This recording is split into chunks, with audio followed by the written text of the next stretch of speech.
बटाटे उकडलेले मी चांगले एकदम कुस्करून घेतलेत आणि त्याच्यामध्ये मी थोडंसं कॉर्नफ्लोअर टाकतोय आणि मीठ मसाले चवीनुसार. कॉर्नफ्लोअर यासाठी की जरा असे ते थोडंसं घट्टपणा येईल त्याला. ओके, आणि चवीनुसारच पुढे जे काय होईल तशा पद्धतीने. मी आधी कधी आलू टिक्की बनवली नाही आहे. हा माझा पहिला प्रयत्न आहे, किंवा कदाचित मी बनवली असेल, मला आठवत नाही आहे. आणि त्यातही मी असं करतोय की गोल असते टिक्की, पण मी चौकोनी आकारामध्ये करतोय.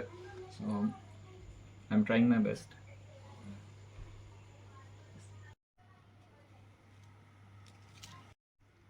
तुम्ही बघू शकताय मी टिक्कीचं जे माझं सारण आहे त्याला मी रवा लावला आहे. याला मी थोडंसं तव्यावरती फ्राय करणार आहे. कुरकुरीत होण्यासाठी त्याला रवा लावलेला आहे.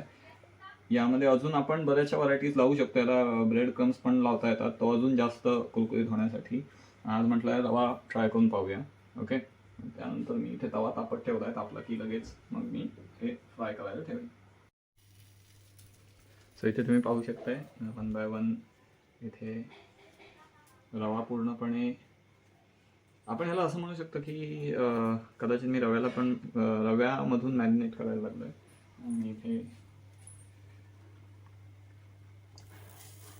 लावत आहे.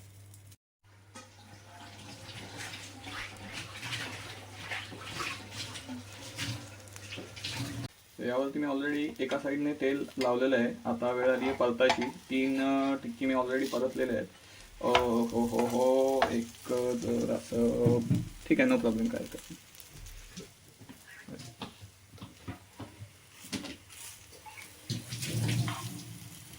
ठीक आहे, म्हणजे चांगले खरपूसच भाजलेले एकदम.